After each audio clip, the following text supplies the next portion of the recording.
Okay. So we now need to go back through and figure out why What's-Her-Face was lying and or possibly contradicting evidence, which means we have to figure out if Anonymom was actually... Did she have offspring that was actually Roottree? That's definitely who these people are, I think. Because that was the piece of evidence that the lawyer denied.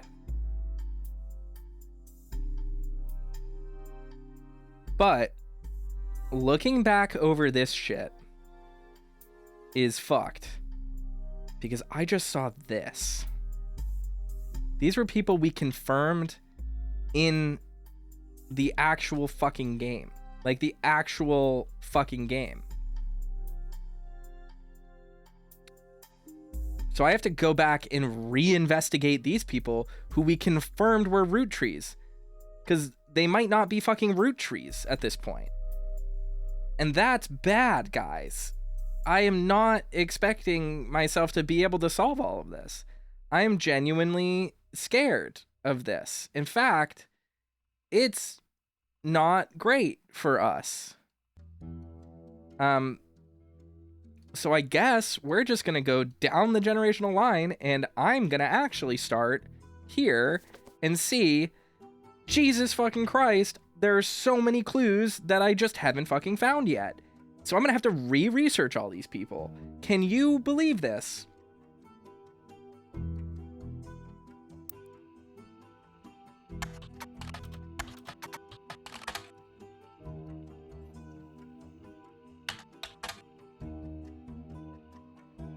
Robbie Roottree was released from French prison after serving a few years for assault. His embezzlement and arrest were partially featured in 6 pieces and have become much more publicly famous.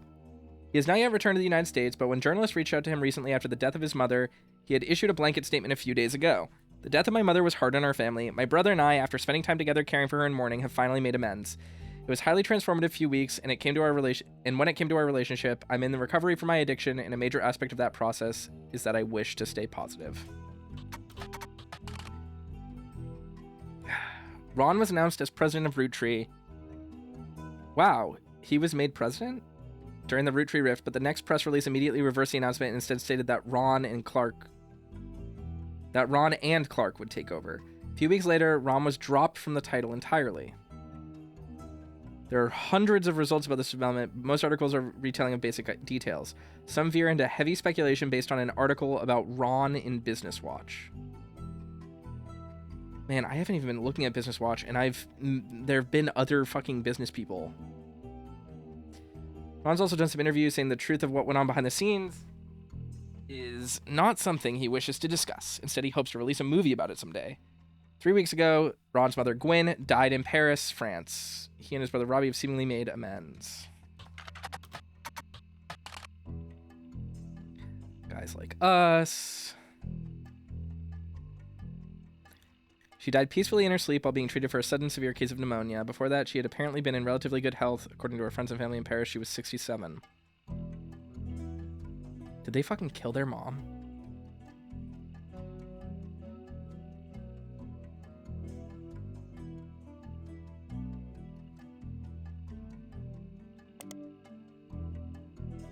It was recently released for the first time on home video due to Roottreemania. The time it took to manufacture and ship VHS copies of Guys Like Us meant that it missed the height of the craze, which only lasted a few weeks.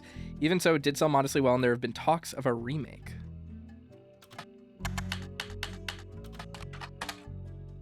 Discussed a few times on a website about upcoming films called Movie News.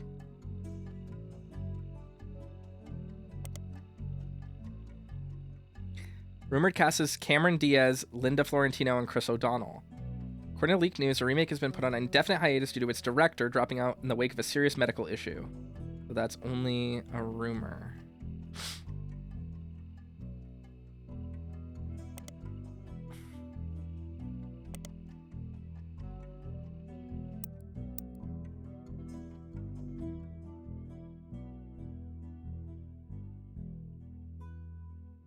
Walter Forsythe.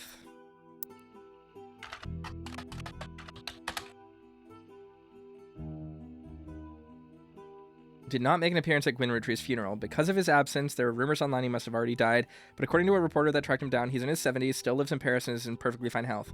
He went on record saying, "I think it was Mark Twain who said the rumors of my death have been greatly exaggerated. That seems appropriate today." The years I spent with Gwyn were just one stop along the very long and complicated journey that has been my life and career. The last time we spoke was when I signed the divorce papers. She asked me never to contact her or the kids again. I always respected those wishes. They never reached out to me either, even as adults, so I have to assume they had some idea of why she hated me so much and the sacrifices she made on my behalf. Wish them well, and I'm sorry for their loss. But we've all been strangers for 40 years, so I can confidently say that they wouldn't have wanted me to be there. In fact, I'm confident my presence would have ruined it. Okay. Why was Ron removed? That's weird. I want to mark him as not a Roottree because my assumption is that they immediately DNA tested him and that's why he's not the president and why Clark is. But I don't know.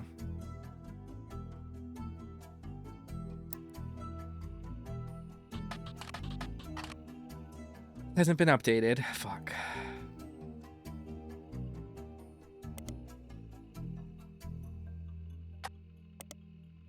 Okay, TM has been in the news for his addiction both before and after the death of his wife, Raina. 2 months ago, he very publicly went into rehab. Since then, public a few times, he hasn't appeared in any movies the last 8 months, rarely appeared anywhere of note. Okay. Damn, guys. Well, hold on. One thing is for sure. I think he's a Roottree. Because they did a fucking DNA test on him. But I guess I need the smoking gun, so I have to find every goddamn clue about these people. Fuck.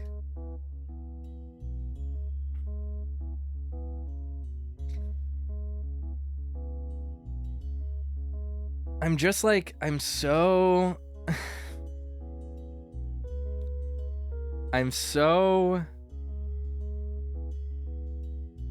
confused.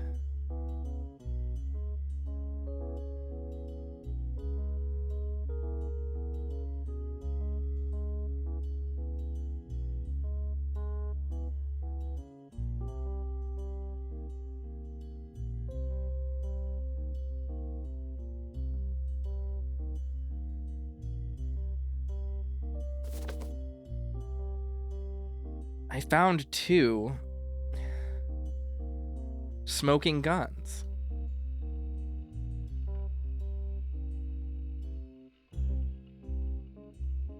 She adopted 2 children in the late 1940s, Stuart and Mark. Her other son was adopted later under unusual circumstances.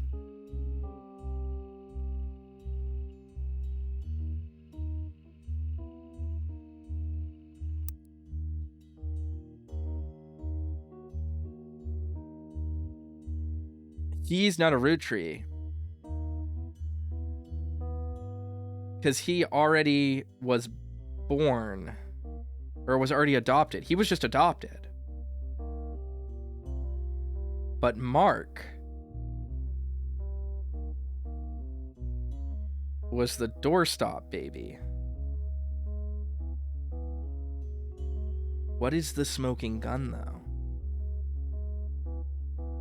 I feel like this is a leap, but I feel like it's a leap I can make. I think, because this is the one that kicked everything off, right? Because we have that piece of evidence. Where was it?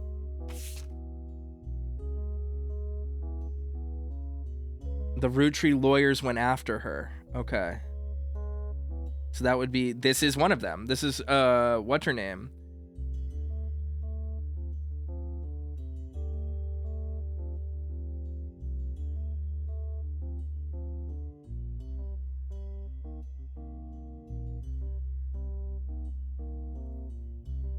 Yes, okay. Can I change this? Okay, I can. He is not a Roottree. However, the hunch here would be that because he's the basket baby and he was adopted under unusual circumstances after she met Miracle.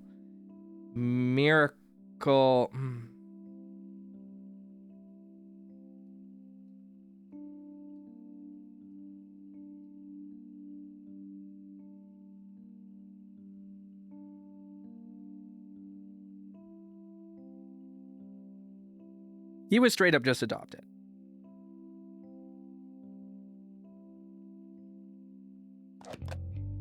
My guess is that he's a Roottree. But I need another piece of evidence to prove that, apparently.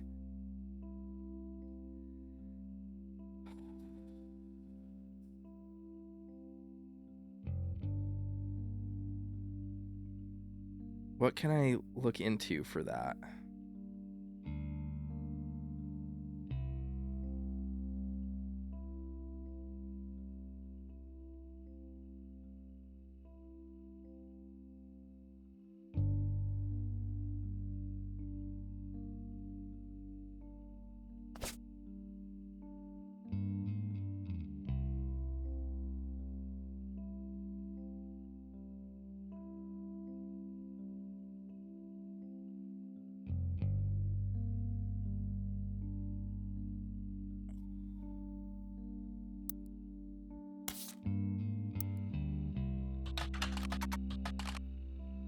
Miracle Sr. is going on a new tour of the United States late 1999. The previous flyer for 3 generations of Miracles has been replaced. Be a part of history. The oldest living Roottree reprises and retells his incredible true story.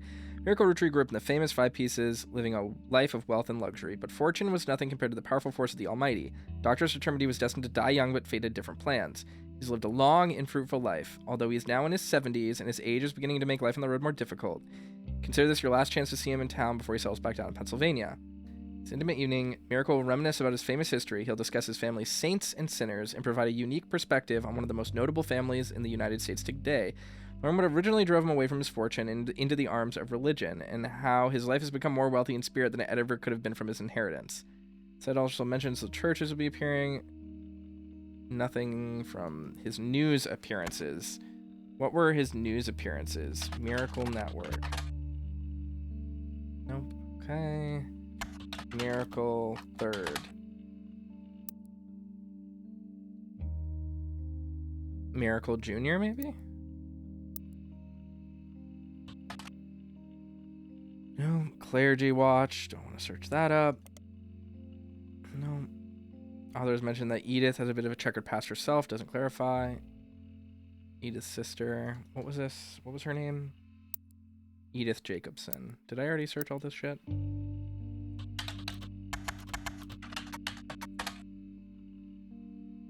Butler County Times.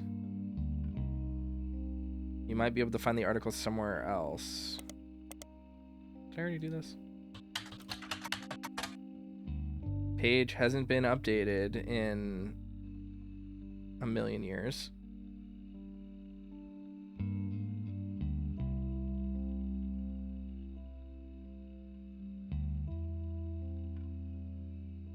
Edith and her sister Lucinda.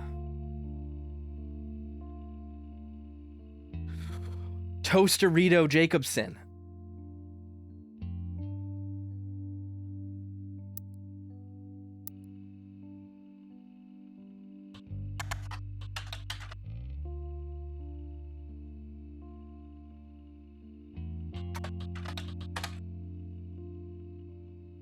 I'm gonna find this. Hold on.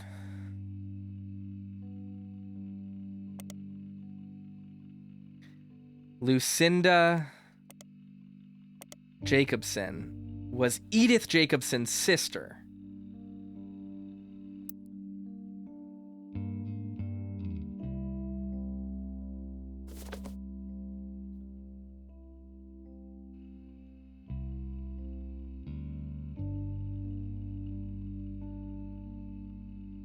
For a greater purpose.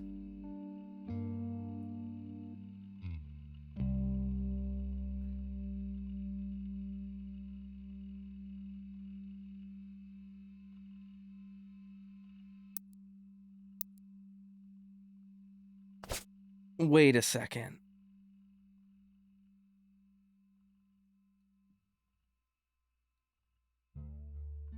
So Miracle's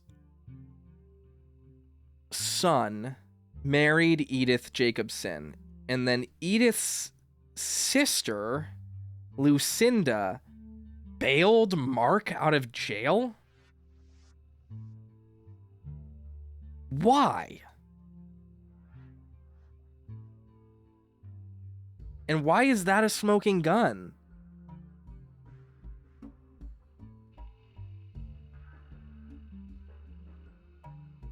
This is also terrifying because this page hasn't been updated.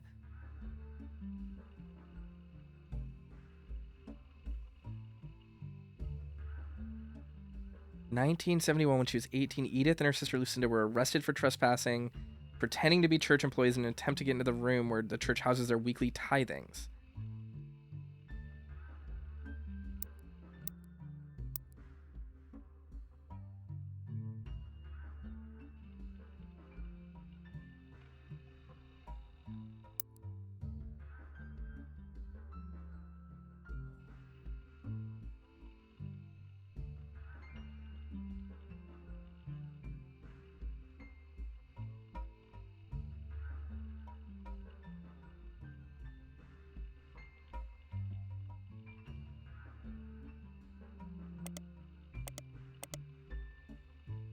I am confident.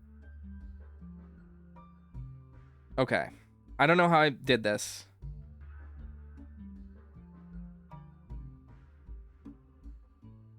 Okay. I think Mark is Miracle's son.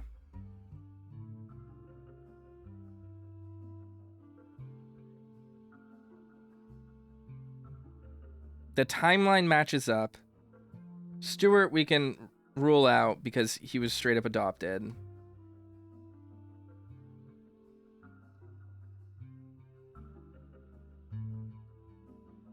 Which means these three are Roottrees. Okay.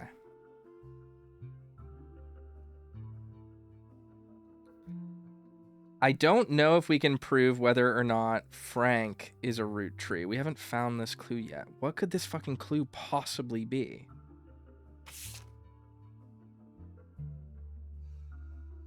Reign of Guy Hudson. I hate having to do research.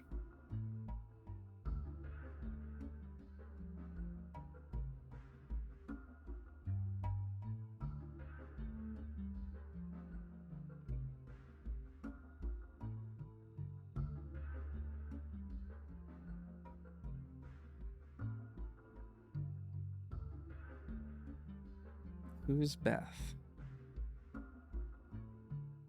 Elias once had a secretary named... As far as Sam knows, Elias has a secretary named Elizabeth. What am I missing? I'm going to have to go back over every fucking clue from the first thing just to figure this out. Notable events. Roottree Rift. What is the remaining hint here? Probably Anonymom. Okay. Reminders.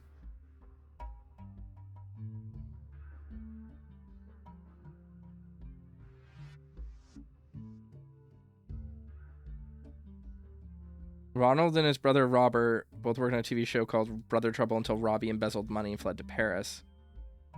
Ron unsuccessfully tried to have him removed.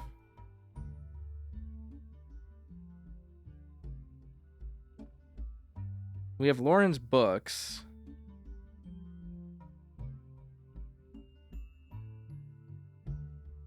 Was it Lauren Roottree something something or other?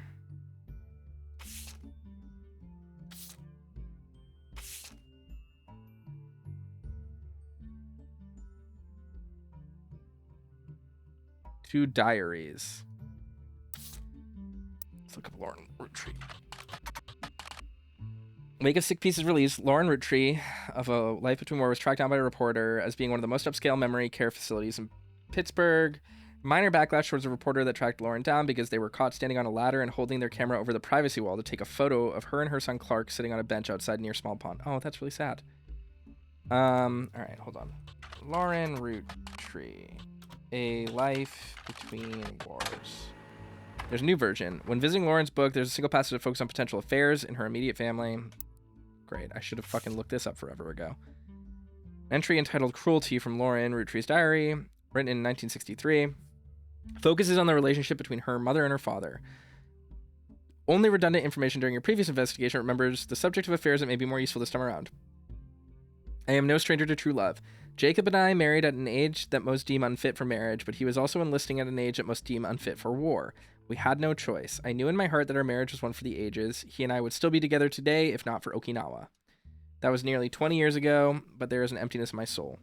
I do not understand my contemporaries. So many girls I went to school with have taken multiple lovers. So many of my girlfriend's husbands have been unfaithful. If I am unable to remain true to the ghost of a man with no chance of physical reciprocation, no potential for long conversation, how could it be so hard to love someone you can reach out and touch, someone you can joke with? I've not had to deal with such madness at home. My parents are a perfect match in the worst way. My mother's cruelty is a perfect fit for my father's general spite. In turn, pop status enables her incessant need to gloat and feel superior. I've grown up with their cruelty and disdain for others my entire life. Even my family remains unspared. They make fun of my grandpop and his family sayings. Blood is thicker than syrup, but nothing's thicker than Elias. They mimic Grandma Gwyneth's lisp and see her kindness as a weakness. Eliath, please remember Tham. Not even our family's maladies. Oh, this is why he thought... This is why the guy thought... Ernie thought it was saying, Beth, not Bess. Not even our family's maladies and religion go unmocked. Remember, God only put one eye in miracle. That's fucked up, dude. I can say without a doubt in my mind that my parents have never had eyes for anyone outside their marriage. They're too self-centered to look astray. Okay. And this is the final entry here. Okay. I don't think that we can ever figure out this because we don't have any actual record. Like, they're not going to share enough genetic similarity to test. I'm going to put him down here for now.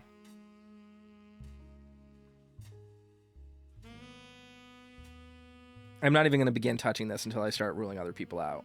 Because I'm missing one fucking clue for these brothers. And I'm missing 2 clues for her. Is there anyone I'm not missing clues for? Okay. I think these 2 are Roottrees. We have the smoking guns. I don't think that we can say they're not. I don't think...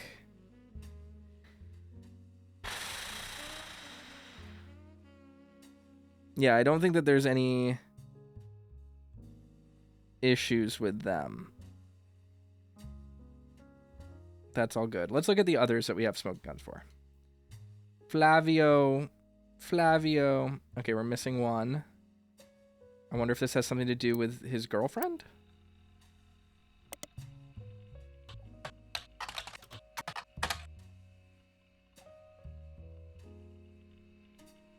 Dating a young Brazilian.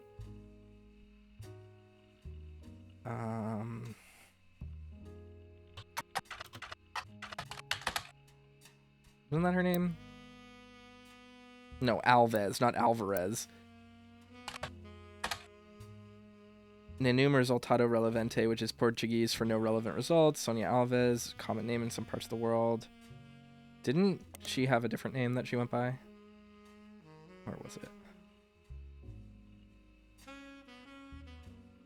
Having to go back over everything is making me want to eat my own teeth. Named to Nia to stand out in the public's eye. Massive media group owned and run by a mysterious woman named... Okay. This just brings up...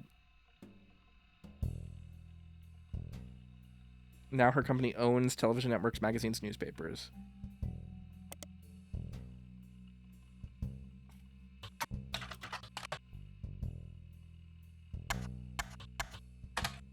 There we go. Nia Alves owns many forms of media in Brazil under the umbrella of Transmissão Paulo. Business Watch has mentioned her by name a few times. The most relevant appearance seems to be an article about the struggles of American media companies to do business with their foreign counterparts due to differences in laws. A few media groups and countries are discussed, including those in Africa and the Middle East. Transmiss Sao Paulo in Brazil is also discussed. Stimmy says, good luck rooting those trees. Try not to go insane. I will do my best. Due to lack of freedom of speech laws in Brazil, there's been an added bureaucracy in publishing certain stories on Transmiss Sao Paulo's channels. Nia is extremely private about her identity, supposedly once used her connections to have a reporter fired from a rival network and blacklisted. Journalists claim that this was to shut down a story he was doing about her personal life, including that her marriage in 1973 was not of her own choice. Her research claimed that she essentially had her husband forced upon her as a child bride at the age of 15. Child brides were not outlawed in Brazil until 1990. Also claims that past appearances with her husband have been for show, they do not live together, and she resents her own parents for the arrangement. The final claim was that she must have made her money under the table through nefarious and possibly illegal means during Brazil's dictatorship. As his research uncovered that she could not possibly have earned enough to start a media company otherwise. After making this statement, the reporter went into hiding for fear of his safety. So this implies that what's-his-name paid her off, right? Like he did with the other people? Does that make sense? I think that does. So I'm going to mark... Okay. That was the missing clue. He is a blood relative.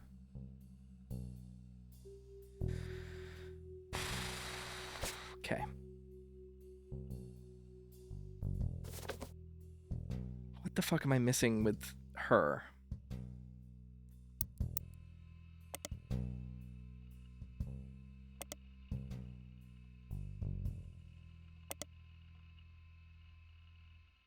Leadership.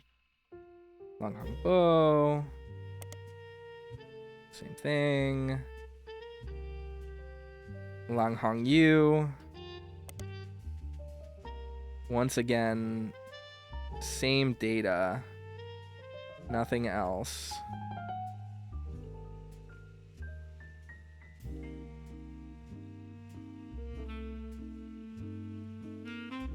Oh. What was her name? Lang Xingyu? Xinyu? Simply brings up fewer results than Long Tai. Lang Xinyu was even featured in Business Watch in 1992. She missed out on Watchman of the Year, but did have a pretty sizable article that mentions some of her history. She was born in 1947, the first of 2 children. Her mother was already in her 30s when she had her, and had trouble conceiving a second time until 3 years later. This was Xinyu's sister. It became clear that her father was not going to have a son to pass the family business down to. This is how Xinyu became involved. Her father stayed the president of Long Tai for a very long time, and his daughters grew up. He began training them in hopes that one of them would soon have a son who could take over. One helped him in China, Xinyu, and the other in the USA. Neither were given official titles. When he died, due to societal dynamics, the business passed to his male sibling, a younger brother. Many in the know knew that this could be a problem. His brother, Xinyu's uncle, was not a businessman and was much younger than his brother. During this time, Xinyu essentially ran the company as her uncle's consultant.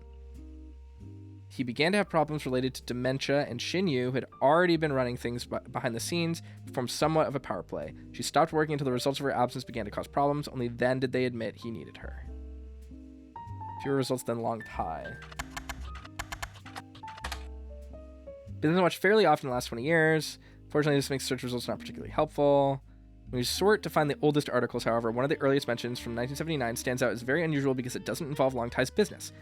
Article details a new at the time medical industry. In vitro fertilization was brand new, barely a year old.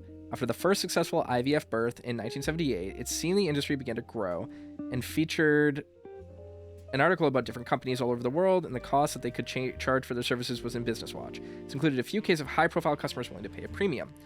Apparently, at the time, the CEO of Long Tai was Lang Hong Bo, and his younger daughter, Lang Xinyao, and her husband could not have children, so in an attempt to create a suitable pair, he hired Chi Genes to have their child implanted in his older daughter, who was unmarried. The cost for this was apparently 380,000 yuan, or just over 100,000 USD. Oh, Key Genes, pronounced Key Genes, is a medical company with operations in the US and China. They made international news after a whistleblower came forward. Apparently their services in some cases were falsified. All right. While they did often perform IVF, the whistleblower proved that a few of their customers paid for very different service, an alibi. The company would claim they performed IVF on someone who was already pregnant to create a cover story for high-profile families who did not want to give up the child but did not want to shame an unmarried mother. The whistleblower claimed they had helped to do this at least 6 times, but only provided proof of one case, the daughter of an American politician who is unrelated to your investigation.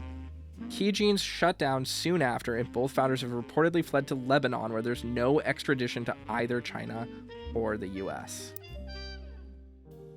Okay, I'm still missing one article.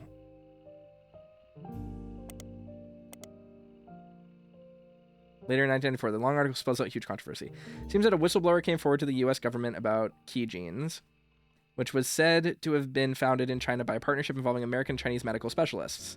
The article mentions the whistleblower's claim. Key Genes will sometimes claim that they performed IVF. This is all information. They'd fly their clients to America, where they would stay for an extended period of time, then return to China with news of a successful IVF pregnancy. The whistleblower apparently presented the Department of Health and Human Services with credible evidence. At the time of the article was still an ongoing investigation, but Business Watch speculated, after copies of the proof were leaked to various media sources, that they couldn't imagine a world in which the company would be allowed to continue operations. Yeah. So this is it. Yes, it is. Okay. She's a blood relative. There's no way that she's not.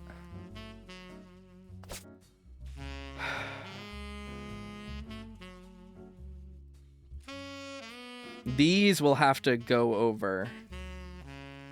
Or these. Right here. Oh, my cursor isn't on screen. Oops, you guys can't see that. These ones. We'll have to go over these ones to figure out. Because these ones are the ones that are most closely related to what's her name. And then this one. There's something fucky going here. My gut is that Ronald is not a Roottree, which is why he's not the president. Because that was a stipulation in the rules, was that only Elias's blood could be a Roottree, which means Robert is a Roottree, probably, but I don't know, so I'm going to leave that off. But I still need to find Smoking Gun, so I can't actually determine that yet, but that's my guess for them. And I'm gonna dig up like all of the articles, but I have to go back and research them manually from the start again because it doesn't carry over my fucking web history. So I might have to just go back to my old save file and look up all of the articles about them, which is extremely irritating. There's one clue I'm missing here about these guys.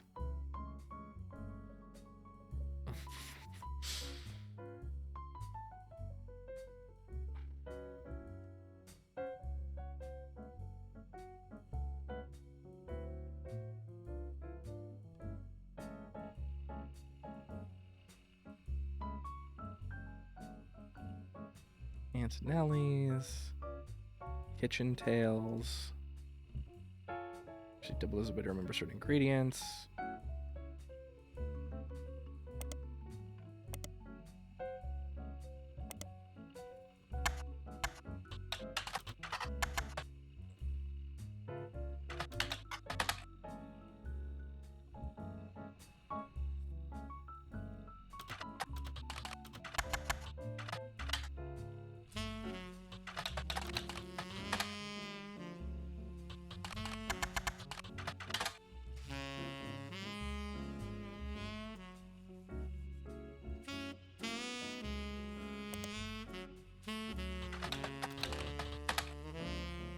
Garland Zimmer, blah, blah. It was actually quite successful after the duo appeared to promote it on a daytime talk show. There have been multiple printings since. According to the book review, the recipes are accompanied by stories that help the reader remember the ingredients. Viewer says it seemed perfect for learning to cook with the entire family. Is there anything about the original? Plated. Kitchen Tales was a story-based recipe book credited to Mark Zimmer that had some success after it was featured on a morning talk show.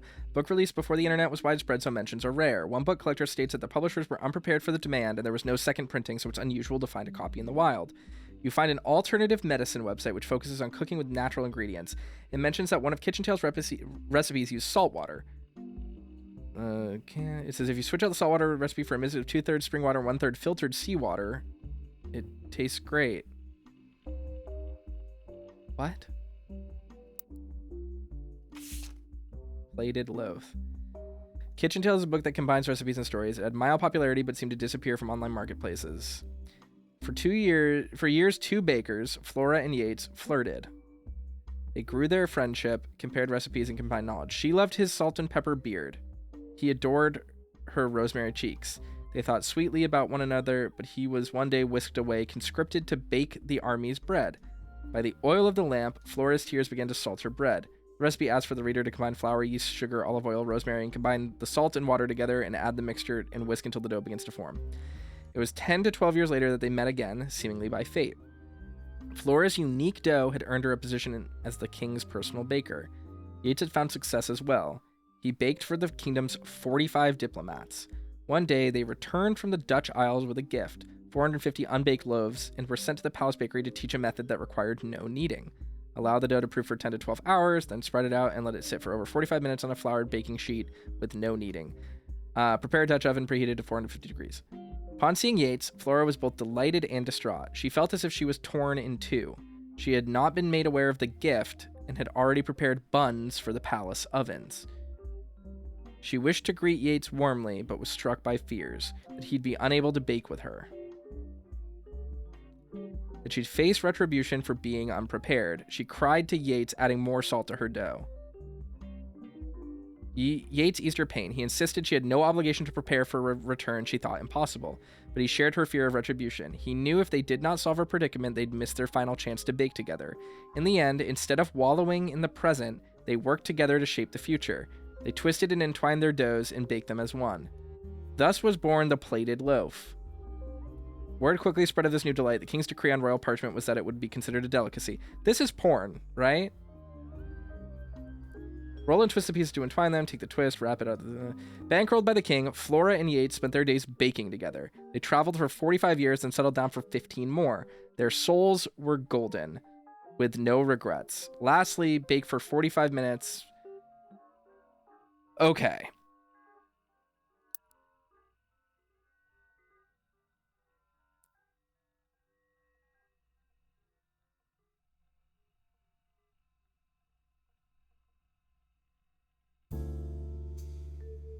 So is the implication that one of the kids is a Roottree and one of them isn't because they'd been banging the whole time?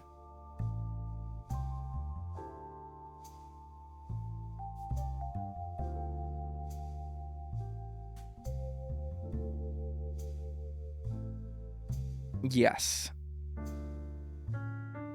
So the older son is a Roottree because they got together while they hadn't seen each other. But then when they got married, they smashed again. And that's why the brothers look so different. So is it Robert is not a Roottree, but the older one is?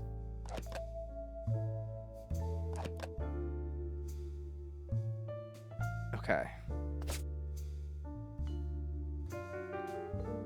I have no idea if I'm doing this right because it's not confirming fucking anything.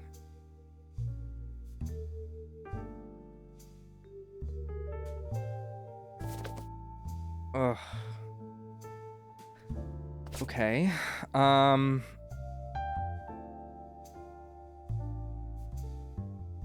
They're half brothers, or not even full brothers.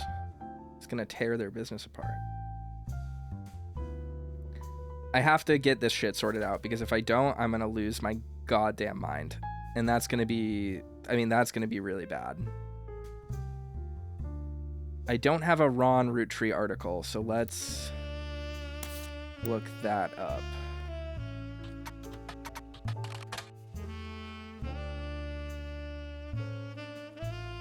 So I'm hearing a heavy speculation based on an article about Ron in Business Watch. Okay. Okay. Ron Roottree. What really happened with Roottree? Article mentions that nobody from the Roottree they reached out to was willing to go on the record. Instead, the timeline of events has been constructed from public record, accidental leaks, and a source on the inside. The only parts that are new to you are the most vague parts, one supposedly confirmed by their anonymous source. Timeline says that the family actually held a preliminary vote after Carl Roottree died, but before the release of 6 pieces, and decided they wanted Ron Roottree to take over, because of his experience running RR Productions and because he was well-known and well-respected Roottree. But Ron seemed way too eager and personally motivated.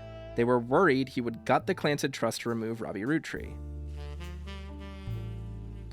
Family was notoriously unwilling to do anything that could risk their wealth. They stalled, and Ron became frustrated with the delay. When 6 pieces came out, he saw his chance to force action while the family was in the limelight and released the press release himself. This caused chaos within the family. They tried to save face by allowing Ron to take over as co-president with Clark, but according to Business Watch's source, Ron was impossible to deal with. He seemed like he was unwilling to protect the Clancid Trust, and eventually let him go. After that, the role passed solely to Clark, who nobody was excited about but seemed like the safest choice. Why does he want to cut Robbie out of the Clancid Trust, other than just being a mess? Was that not even a hint for this dude? Guys, finding these smoking guns is such a pain in the ass. This is crazy.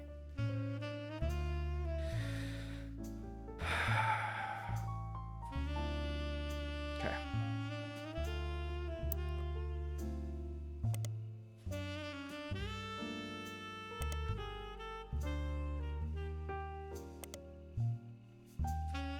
Seems to have no projects listed other than the Guys Like Us remake.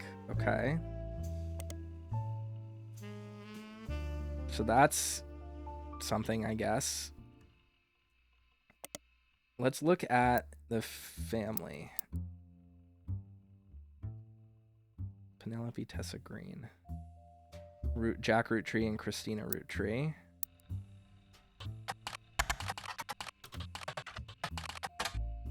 Comedian Penelope Tessa Green was part of a recent fundraiser, Reno Comedy Club, The Laugh Lounge, about a month ago. A fundraiser called The Best Medicine was to help fund a cure for Huntington's disease. According to the website, she released a statement. Until recently, I didn't know anything about Huntington's. In the last few months, I've gone from knowing nothing about it to learning more than any one person should ever have to. Till less than a decade ago, it was impossible to predict if someone susceptible to Huntington's had the disease, but advances in medicine tests have been developed. Hopefully, this increased awareness and the first step into finding a cure. Please join me for a night of comedy and good causes. Neurodegenerative disease that most recognizably causes memory issues and uncontrollable movements in the limbs. After symptom onset, those affected by Huntington's typically live another 15 to 18 years. As their symptoms worse, there is no cure. Huntington's is passed genetically from parent to child. The gene that causes Huntington's works in such a way that if a parent has a disease, there's a 50-50 chance that their child will get it. Huntington's cannot be passed on recessively, meaning it cannot skip a generation. In other words, if someone has a mother or father with Huntington's, but they themselves did not receive it from the parent, their children and their grandchildren will also never have it.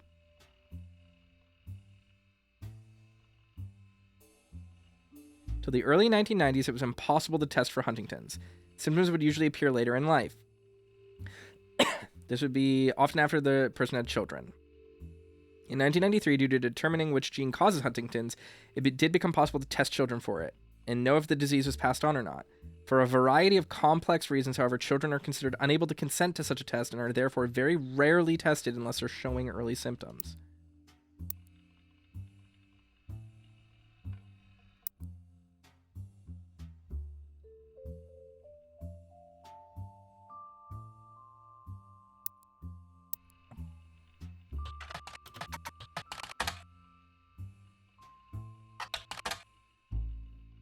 Okay.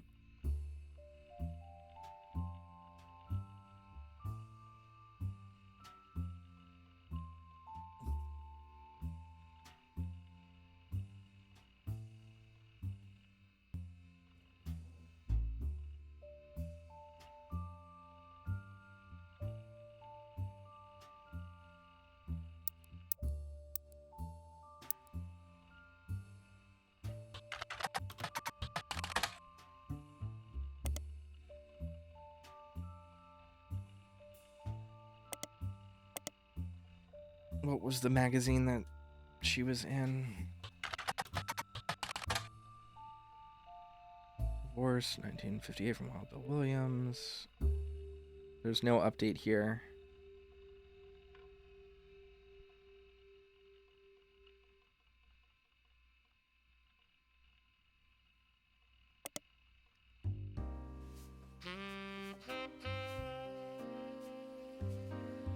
third is rumored his divorce from Gwyn was due to multiple affairs, arguing in public, holding a baby, visibly pregnant.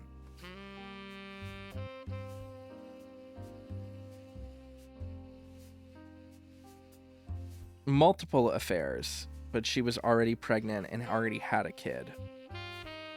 So yeah. I don't know if that's all the smoking guns, but no, I'm missing a fucking clue. Of course I'm missing a clue. I think not a Roottree. Roottrees. I'm gonna try to find this last clue. I just don't know what it could possibly fucking be.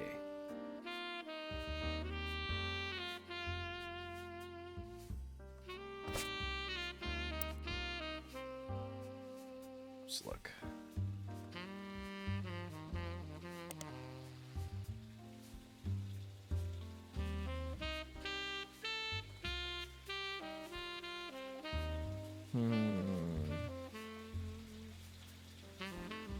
No, not modern music. Silver Screen Magazine. What was the other one? I don't know.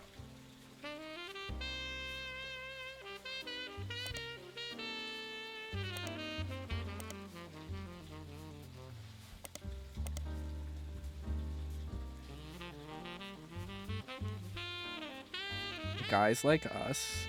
Christmas Mission. Harrison Lane. Not updated. Leslie Florence. Leslie Florence is the other actress besides Gwyn Roottree in Guys Like Us. Before Guys Like Us, she was in very small supporting roles, and her performance in Guys Like Us was generally thought of as quite good. She got second billing to Gwyn. Even with this success and acclaim, she retired from Hollywood almost immediately after her co-starring role. Not much was known about her until recently, when Guys Like Us was re-released right at the tail end of Roottreemania. Recently, as part of the myriad of articles and research people have done into those surrounding the Roottrees, it came out that she died of a genetic disease known as Huntington's in the late 1960s. He is actually the son of Florence. Leslie Florence.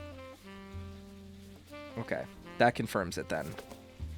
You're not a fucking Roottree, Ron. Get out of my life.